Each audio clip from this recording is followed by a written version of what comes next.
Hi guys, मेरा नाम है साहिल खन्ना और आज की वीडियो शुरू करते हैं। सबसे पहली न्यूज है अमेजोन की। तो अमेजोन बिग बाजार के ऊपर केस जीत गया है। सिंगापुर के इंटरनेशनल आर्बिट्रेशन सेंटर ने अमेजोन के फेवर में रूलिंग को दिया है। ये कहानी 2019 की थी जब 1431 करोड़ रुपीस अमेजोन ने एफसीपीएल के अंदर इन्वेस्ट किए थे। 49% स्टेक्स लिए गए थे, जिसके चक्कर में फ्यूचर ग्रुप लिमिटेड के अंदर कहीं ना कहीं इनडायरेक्ट एक्सेस आ गया था अमेजोन का। उसके बाद अगस्त 2020 के अंदर फ्यूचर ग्रुप को बहुत सारे फाइनेंशियल इश्यूज देखने पड़ते हैं, क्योंकि कोविड के चक्कर में 22,000 करोड़ का इनका डेट हो चुका होता है। फाइनली अनाउंस होता है कि भाई ये अपना रिटेल, होलसेल, लॉजिस्टिक और वेयर हाउसिंग वाला बिजनेस रिलायंस को बेच रहे हैं 24,713 करोड़ का। बट उसके बीच में अमेजोन आता है। अमेजोन कहता है कि भाई ऐसा आप नहीं कर सकते, क्योंकि मैंने आपके अंदर इन्वेस्ट कर रखा है और सबसे पहला ऑफर मेरे पास में आएगा खरीदने का, और आपने गलत तरीके से रिलायंस को बेच दिया है। फिर ये डील रुकती हुई दिखाई देती है। फ्यूचर ग्रुप के ऊपर बहुत सारे केसेस शुरू हो जाते हैं। अब रिलायंस वालों को तो भाई रिटेल के अंदर एक्सपैंड करना ही था, तो उन्होंने कहीं ना कहीं इनडायरेक्टली जो भी फ्यूचर ग्रुप के ऑफलाइन सेंटर्स थे उनको खरीदना शुरू कर दिया। फॉर एग्जांपल, कोविड के चलते बहुत सारे बिग बाजार के स्टोर्स बंद हो गए थे। अब कोर्ट में केस जाने के चक्कर में जो रेंटिंग लीज चल रही थी वो भी डिले होती हुई दिखाई दे रही थी। तो रिलायंस वालों ने मौका पे चौका मारा। जो स्टोर्स खाली पड़े थे सारे के सारे स्टोर्स खुद ही एक्वायर करने शुरू कर दिए। कुछ ही महीनों के अंदर रिलायंस को अपनी ग्रोथ के लिए जो चीजें चाहिए थी, रिलायंस को वो चीज मिलती हुई दिखाई दी। बट कहीं ना कहीं फ्यूचर ग्रुप का बैंड बजता हुआ दिखाई दिया, क्योंकि अब उनको कोई खरीदने वाला भी नहीं था। अब 2020 से अब तक की बात करके चले तो एक केस कोर्ट में चल रहा था। अमेजोन इस केस को जीत तो गया है, पर वो जीत के भी हार गया है। अमेजोन ने 1431 करोड़ रुपीस इन्वेस्ट करे थे। अब केस जीतने के ऊपर उनको 23.7 करोड़ मिलने वाले हैं। जो आर्बिट्रेशन की लीगल कॉस्ट है उसका 60% मिलेगा, और बाकी जो भी प्रोसीडिंग है उसका कुछ नहीं मिलेगा। और अब सबसे बड़ी बात यह है, फ्यूचर ग्रुप के पास पैसा ही नहीं है, तो ऑन बुक्स तो जीत गया है पर जीत के हार गया है। दूसरी साइड पे अगर माइक्रोमैक्स की बात करके चले तो उन्होंने जो डॉर निकाला था, जहाँ पे सब्सक्रिप्शन के ऊपर टीवी दिया जा रहा था, उसको शट डाउन कर दिया गया है। मई के महीने में किया गया था। नवंबर 2024 को ये लॉन्च किया गया था। पॉडकास्ट पे आए थे, बहुत सारा शोर मचाया गया था। आइडिया पॉइंट से देखा जाए तो ठीक ठाक सा लग रहा था, बट मेरे हिसाब से अडॉप्शन नहीं आया, इस चक्कर में इसको बंद करा गया है। बट प्रॉब्लम ये नहीं है, बिजनेस बंद होते रहते हैं। प्रॉब्लम ये है, जिन लोगों ने आपका टीवी लिया है पूरा पैसा देके, आज आप उनको सर्विस नहीं दे रहे हो। इन्होंने बोला है कि भाई हमने अपना बिजनेस बंद कर दिया है, एक सॉफ्टवेयर है उसको डाउनलोड कर लो पेन ड्राइव के अंदर, और उसके बाद में अपना टीवी अनलॉक कर लो। बेसिकली इनका टीवी ना सब्सक्रिप्शन पे चलता था, अगर आप किस्तें नहीं दोगे तो टीवी लॉक हो जाता था। अब ये कह रहे हैं सॉफ्टवेयर इंस्टॉल करो, टीवी अनलॉक हो जाएगा, आपका स्मार्ट टीवी बन जाएगा, मजे स्मार्ट टीवी की तरह इसको यूज करो। अब सब्सक्रिप्शन की कोई टेंशन नहीं है, ऐश करो। बट कहानी ये है कि भाई वारंटी क्यों नहीं दी जाएगी, ये बहुत बड़ी प्रॉब्लम है। अगर मैं पैनासोनिक इंडिया की बात करके चलूं तो उन्होंने अपने वॉशिंग मशीन, रेफ्रिजरेटर के बिजनेस को शट डाउन किया है। और क्यों किया गया है? क्योंकि भाई नहीं बन रहा होगा बिजनेस, तो इसमें कोई प्रॉब्लम नहीं है बिजनेस शट डाउन करने में। बट पैनासोनिक वाले कह रहे हैं कि हम भाई सब कुछ देंगे, चाहे आफ्टर सेल सर्विस हो गई या फिर स्पेयर पार्ट्स की बात हो गई, जो भी वारंटी का सपोर्ट है कस्टमर को सारी चीजें दी जाएगी। हमेशा हम जब भी माइक्रोमैक्स की बात करते हैं या फिर कोई भी इंडियन कंपनी की बात करते हैं, यहाँ पे हम नेशनल एंगल डाल देते हैं कि भाई हमारे देश की कंपनियां, support them support them support them. But कहीं ना कहीं जब ये चीजें निकल के आती है ना, फिर लगता है कि वाई सपोर्ट देम। अगर मैं नेट वन की बात करके चलूं, उन्होंने मोबीक्विक के अंदर कंप्लीट एग्जिट ले लिया है, उनको लॉस देखने को मिला है। समझा देता हूं भाई, कहानी बहुत इंपॉर्टेंट है स्टार्टअप इकोसिस्टम के लिए। नेट वन जो कि साउथ अफ्रीका बेस्ड एक कंपनी है, उन्होंने अपने 8% स्टेक्स को एक ब्लॉक डील के अंदर 26 जून के अंदर मोबीक्विक के बेच दिया है। मतलब जितने भी शेयर्स उन्होंने खरीदे थे सारे बेच दिए। 2016 के अंदर 270 करोड़ रुपए इन्होंने लगाया था इस कंपनी के अंदर, ठीक है। आज इन्होंने 143 करोड़ के आसपास में बेचा है। ये बहुत बड़ी बात हो गई भाई। मतलब आपने जितना पैसा लगाया था उसका आधा पैसा भी हो गया। 8 साल लगे भी इस पूरी इन्वेस्टमेंट के अंदर। मोबीक्विक, जिनका अभी दिसंबर 2024 के अंदर आईपीओ देखने को मिला था, 59% प्रीमियम के ऊपर आईपीओ खुलता हुआ दिखाई दिया था। मतलब बहुत तेजी से आगे भाग रहा था। उसके बाद ऑलमोस्ट 700 रुपए के आसपास ये शेयर छू के गया है। अब ब्लॉक डील में 230 रुपए के आसपास बेचना पड़ रहा है। मोबीक्विक के रेवेन्यू हमको Q4 के अंदर फ्लैट ही दिखाई दिया है। फुल ईयर रेवेन्यू बढ़ता हुआ दिखाई दिया है, बट लॉसेस 56 करोड़ के है। तो ये चीज समझनी क्यों इंपॉर्टेंट है भाई। एक बड़े इन्वेस्टमेंट कंपनी ने एक लिस्टेड कंपनी के अंदर लॉस देखा है। अभी तक इन्वेस्टर का आइडिया क्या था कि मैं एक स्टार्टअप में इन्वेस्ट करूंगा, जब वो ग्रो करेगा, आईपीओ निकलेगा, तब मैं एग्जिट ले लूंगा। अब एग्जिट निकलने के बाद भी आप प्रॉफिट नहीं बना पा रहे हो, आप अर्ली इन्वेस्टर्स की कैटेगरी में थे, तब भी आप पैसा नहीं कमा पा रहे हो। This is not good. अगर यही साइन हमको बढ़ता हुआ दिखाई दिया तो कहीं ना कहीं फंडिंग रुकती हुई भी दिखाई दे सकती है। ऑल्दो पहले ही फंडिंग विंटर टाइप चल रहा है, फंडिंग इतनी ज्यादा अवेलेबल नहीं है मार्केट के अंदर। पिछले 2 साल से भी यूनिकॉर्न्स के नंबर कम होते हुए दिखाई दिए, मतलब ग्रोथ रुकती हुई दिखाई दिखाई दी है, बहुत सारी स्टार्टअप्स बंद होती हुई दिखाई दे रही है क्योंकि पीछे से फंडिंग नहीं आ रही है। ये सीन हमको आगे बढ़ता हुआ दिखाई दे सकता है अगर यही ट्रेंड बरकरार रहा तो। बाकी रैपिडो वाले फूड डिलीवरी वाले बिजनेस को तबाह करने वाले हैं भाई, ओनली करके अपनी खुद की ऐप निकालने वाले हैं जहां पर कोई कमीशन मॉडल नहीं होगा। अगर स्विगी, जोमेटो, ये जितने भी फूड डिलीवरी प्लेटफॉर्म्स है उनकी बात करके चले तो वो रेस्टोरेंट ओनर से 16 से 30% तक कमीशन लेते हैं। मतलब जितने रुपए का ऑर्डर आएगा उसमें से इतना रुपया लिया जाएगा, प्लस कन्वीनियंस फीस भी ली जा रही है। रैपिडो वालों को कहना है कि भाई हम कोई कन्वीनियंस फीस नहीं लेंगे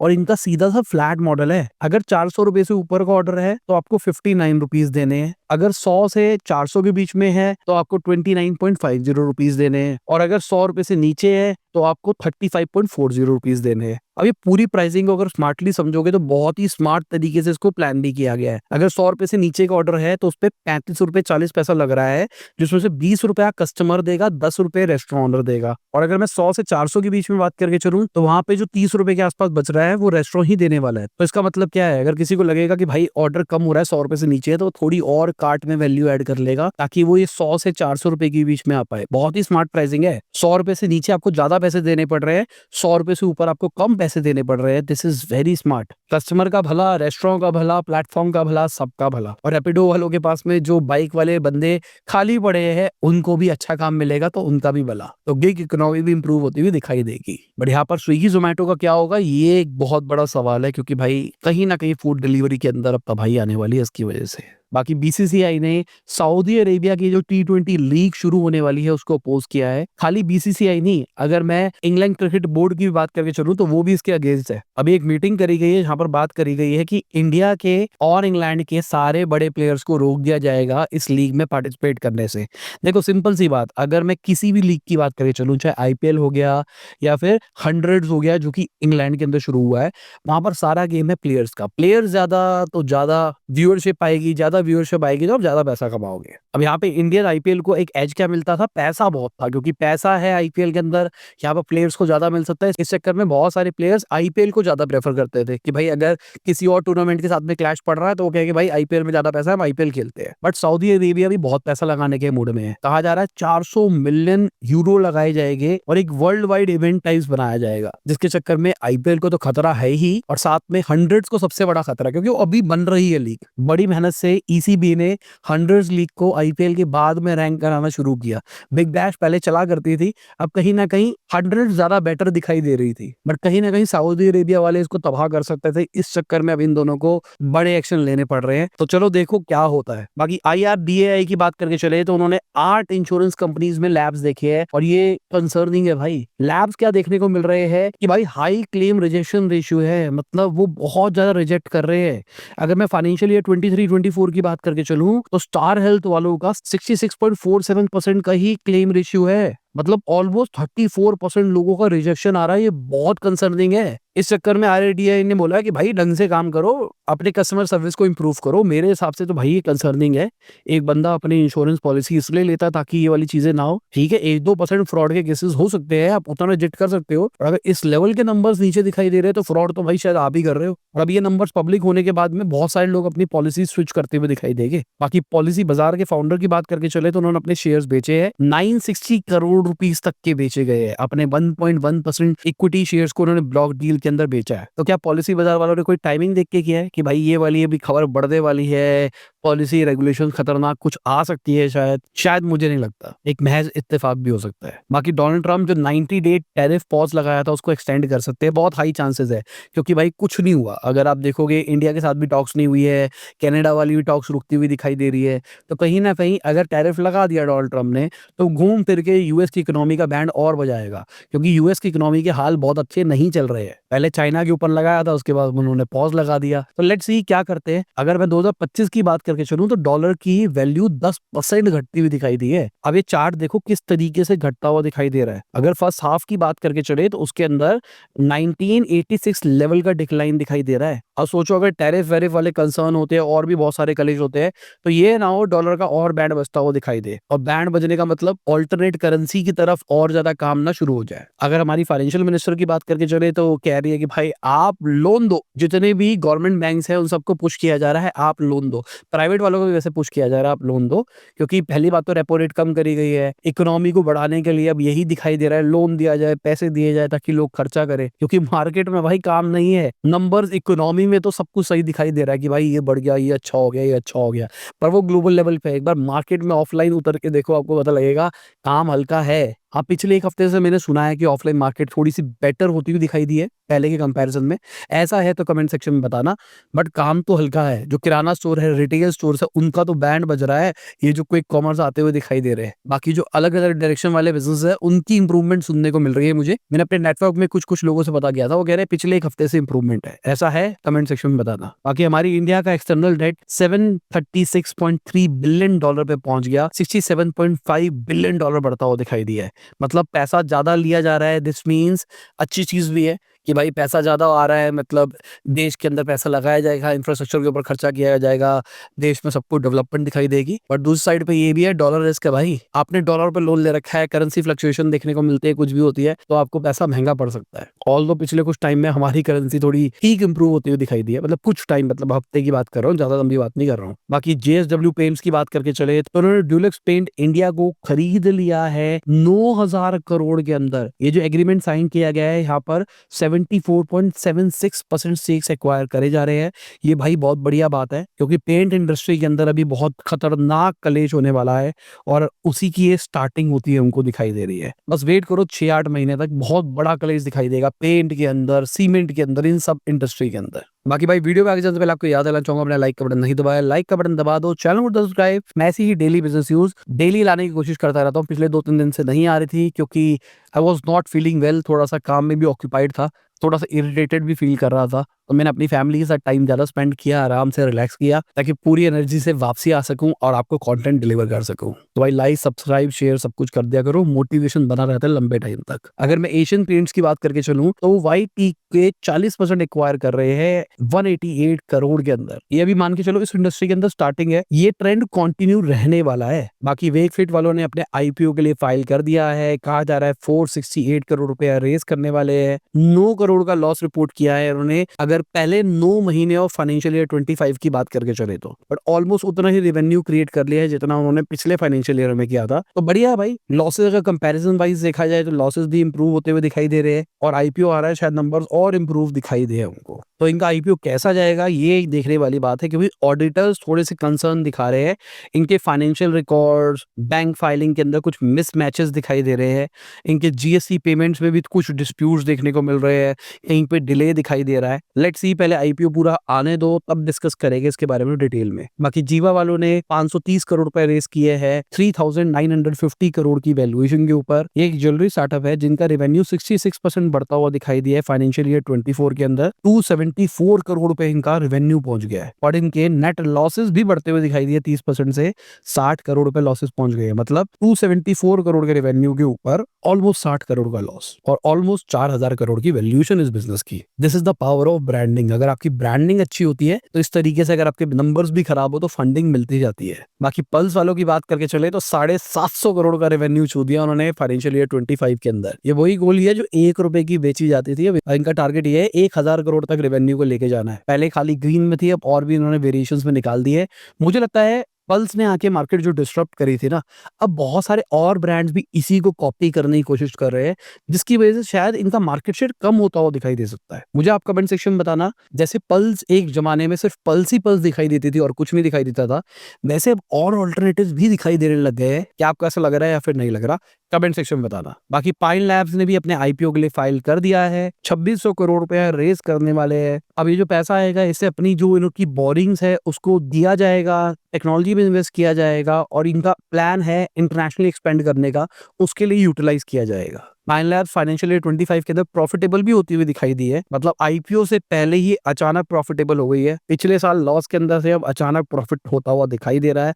इनकी जो इनकम है 26.6% ईयर ऑन ईयर बढ़ती हुई दिखाई दी है, रेवेन्यू भी बढ़ता हुआ दिखाई दिया, सब कुछ इनका इंप्रूव दिखाई दे रहा है। अगर पाइन लैब्स के CEO की बात करके चुनूं तो 9.5 करोड़ की सैलरी ली है उन्होंने फाइनेंशियल ईयर 25 के अंदर। हाँ, कुछ बेस सैलरी है और कुछ अलग अलग एडिशन है, बट पैसा इतना लिया है। बट इनके IPO के अंदर कुछ कुछ कंसर्न्स भी है, उसको समझ लेते हैं। इन्होंने DRHP फाइल किया है, उसके अंदर ये भी पता लग रहा है कि इनके ऊपर 300 करोड़ का GST रिलेटेड एक टैक्स डिमांड नोटिस है। कहा जा रहा था कि इन्होंने गलत तरीके से जीएसटी क्रेडिट को अवेल किया है। जुलाई 2017 से मार्च 2024 के बीच में प्रोडक्ट की लिस्टिंग फीस को अलग तरीके से केटर किया गया है, गिफ्ट कार्ड एडवर्टाइजिंग को अलग तरीके से केटर किया गया है। तो बहुत सारी चीजों के ऊपर कंसर्न्स निकल के आ रहे हैं। साथ में इनकी जो फाइनेंशियल ईयर 22 से 24 की जो ऑडिट रिपोर्ट है उसके अंदर भी कुछ इनकम्प्लीट ऑडिट ट्रायल्स दिखाई दे रहे हैं, जहां पर अकाउंटिंग सॉफ्टवेयर, रेवेन्यू के कंप्लायंस के अंदर कुछ इशू, पेरोल सिस्टम के अंदर कुछ इशू, तो कहीं ना कहीं बहुत सारे कंप्लायंस रिलेटेड इश्यूज दिखाई दे रहे हैं। आईपीओ तो निकल रहा है, बट ये जो बैकएंड वाली चीजें हैं ना, ये खतरनाक है भाई। अब इसकी वजह से इनके आईपीओ के ऊपर इम्पैक्ट पड़ेगा या नहीं पड़ेगा, ये तो टाइम बताएगा। बाकी एचडीबी फाइनेंशियल्स की बात करके चले तो उनका आईपीओ फुली सब्सक्राइब्ड हो गया अपने फाइनल डे के अंदर, 16.7x से होता हुआ दिखाई दिया है। सही जाना था भाई इनका आईपीओ, क्लियर कट था, क्योंकि इन्होंने जो ग्रे मार्केट का रेट था उससे भी बहुत नीचे अपना एक्चुअल लिस्टिंग प्राइस रखा था। तो कहीं ना कहीं इनके प्राइसेस इंक्रीज करने ही करने थे। सब कुछ हेल्दियर दिखाई दे रहा था। अब आईपीओ खुलने तो फिर देखते हैं कैसा होता है। बाकी ओपन एआई ने एक एआई स्टार्टअप क्रॉसिंग माइंड्स को एक्वायर किया है, जिनका काम है एआई रिकमेंडेशन प्रोवाइड करना ई कॉमर्स के लिए। इसकी कंपनी का एक्वायर करने के बाद में ही कंपनी ने बोल दिया कि भाई हम कोई नए क्लाइंट के साथ में काम नहीं करने वाले। पहले एंट्रोपिक, शनैल, यूडेसिटी बहुत सारे लोगों के साथ में काम कर रहे थे। अभी कंपनी एक्वायर करने का मेरे को जो लॉजिक दिखाई दे रहा है, चैट जीपीटी के अंदर जल्दी ही शॉपिंग आने वाला है, तो वही शॉपिंग के साथ में प्रोडक्ट रिकमेंडेशन आएगा। मतलब हम चैट जीपीटी में सर्च मारेंगे, हमको रिजल्ट दिखाई देंगे, उसी में प्रोडक्ट दिखाई देंगे। तो कहीं ना कहीं एआई चैट्स के अंदर जो इंटरेक्टिव चीजें आने वाली है वो शायद इसके थ्रू दिखाई दे सकती है। मेटा वाले भी प्ले एआई को एक्वायर कर सकते हैं। बहुत एडवांस टॉक्स चल रही है। रिसेंटली ही मेटा वालों ने स्केल एआई को एक्वायर किया था। अब कहा जा रहा है प्ले एआई को भी एक्वायर कर सकते हैं। प्ले एआई क्या करती है, आपकी वॉइस का रेप्लिकेशन कर देती है, मतलब आपकी वॉइस को यूज करके क्लोन बना देती है। 11 लैब्स नाम की भी एक कंपनी है, वो भी इसी टाइप का करती है। बट मेटा वाले इसको क्यों खरीद रहे हैं? क्योंकि उनका प्लान है कंपनीज तो आएगी, साथ में कंपनी का टैलेंट भी आएगा। टैलेंट एक्वायर करने के लिए वो कंपनी एक्वायर कर रहे हैं। इस कंपनी को एक्वायर करके उनके पास में ऑडियो के सारे बंदे आ जाएंगे, किस तरीके से एआई से ऑडियो वाला बेटर काम किया जा सकता है। बाकी हमारी गवर्नमेंट ने 6 लाख करोड़ के स्पेक्ट्रम ड्यूज को वेव ऑफ कर दिया है। भाई ये प्राइवेट कंपनियों के नहीं हुए, गवर्नमेंट डिपार्टमेंट्स के हुए। डिफेंस सेक्टर, रेलवे, स्पेस वगैरह वगैरह के बेसिकली गवर्नमेंट मिनिस्ट्रीज जो है वो भी स्पेक्ट्रम का यूज करती थी। उन पे भी एजीआर ड्यूज आया और वो उन्होंने पेमेंट नहीं दी, इंटरेस्ट चढ़ता चला गया, पेनल्टीज लगती चली गई। तो अभी बात किया गया है जितने भी इंटरेस्ट थे उसको हटा दिया जाएगा, सारी पेनल्टीज को हटा दिया जाएगा। प्रिंसिपल अमाउंट आपको देना पड़ेगा और जो भी प्रिंसिपल अमाउंट होगा उसके ऊपर 5% का नॉमिनल इंटरेस्ट रेट लगाया जाएगा। तो कहीं ना कहीं गवर्नमेंट कंपनीज को तो फायदा देखने को मिल रहा है। क्या ये चीज प्राइवेट के साथ में भी देखने को मिलेगी? क्योंकि वोडाफोन आइडिया चाह रहा है ऐसा कुछ पैकेज। बट यहाँ पर मुझे पर्सनली एक नई चीज पता लगी है कि गवर्नमेंट की भी एजेंसीज पैसा देती है ये वाली सर्विसेज यूज करने के लिए। प्रसार भारती पैसे देते हैं स्पेक्ट्रम यूज करने के लिए, डिफेंस ऑफ कम्युनिकेशन पैसा देती है, रेलवे वाले पैसा देते हैं। मुझे लगता था ये गवर्नमेंट के साथ में साथ साथ चलता रहता, सब कुछ होता रहता है। बाकी रिलायंस वाले नायरा एनर्जी के 49% स्टेक्स एक्वायर कर सकते हैं। दिस इज नॉट पक्का, अभी डिस्कशन चल रही है। कहा जा रहा है वैल्यूएशन बहुत ज्यादा हाई मांग रहे हैं रोजनेट वाले। रिपोर्ट्स की मान के चले $17 बिलियन के आसपास वो मांग रहे हैं अपने स्टेक्स के। अगर रिलायंस इसको एक्वायर कर लेता है वो इंडिया का लार्जेस्ट ऑयल रिफाइनर बन जाएगा और फ्यूल रिटेलिंग में भी हमको बहुत ज्यादा दिखाई देगी। मतलब इंडियन ऑयल से भी आगे निकल जाएगी। अब एक साइड पे लग रहा है कि भाई वैल्यूएशन ज्यादा मांग रहे हैं रिलायंस वाले, ज्यादा वैल्यूएशन पे कई बार कंपनीज नहीं खरीदते तो डील कैंसिल भी हो सकती है। बट कहीं ना कहीं ये कंपनी भाई रशिया की है और ये रशिया के अंदर, इंडिया के अंदर ऑपरेट कर रही है। बहुत सारे रशिया पे सैंक्शंस लगे हुए हैं।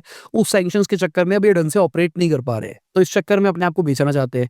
तो ये वाली पूरी कहानी देख के लग रहा है क्या पता नेगोशिएशन हो भी जाए। लेट्स सी, ये तो टाइम बताएगा। बाकी बांग्लादेश वालों ने $384 मिलियन अडानी ग्रुप को रीपे किया है। बेसिकली अडानी ग्रुप ने बांग्लादेश की बिजली काट दी थी क्योंकि बांग्लादेश वाले उनके पैसे नहीं दे रहे थे। अडानी ग्रुप का एक पावर प्लांट है जो कि बिजली जनरेट करता था, बांग्लादेश में बिजली जाती थी, बांग्लादेश वाले पैसे नहीं दे रहे थे। जब वो सरकार चेंज हुई है उसके बाद की बात है, अडानी ग्रुप ने बिजली रोक दी, वहां की बिजली चली गई। अब वो धीरे धीरे करके पैसे दे रहे हैं। अगर रिपोर्ट्स की मान के चले तो इन्होंने $2 बिलियन की बिलिंग के ऊपर $1.5 बिलियन वापसी कर दिया है। अडानी ग्रुप ने तो ये तक ऑफर दिया था कि भाई पेनल्टीज वगैरह भी नहीं लगाएंगे, तुम पैसे दे दो, बस बात खत्म करो। और इसी के साथ में आज की वीडियो खत्म होती है। उम्मीद करता हूं आपको मजा होगा। लाइक कर देना, शेयर कर देना, कमेंट बताना वीडियो कैसी लगी। Bye, good night, Shaba, good हाफिज, गुड मॉर्निंग। और जब भी वीडियो देख रहे हैं, जय हिंद, वंदे मातरम, दुआ में याद रखना।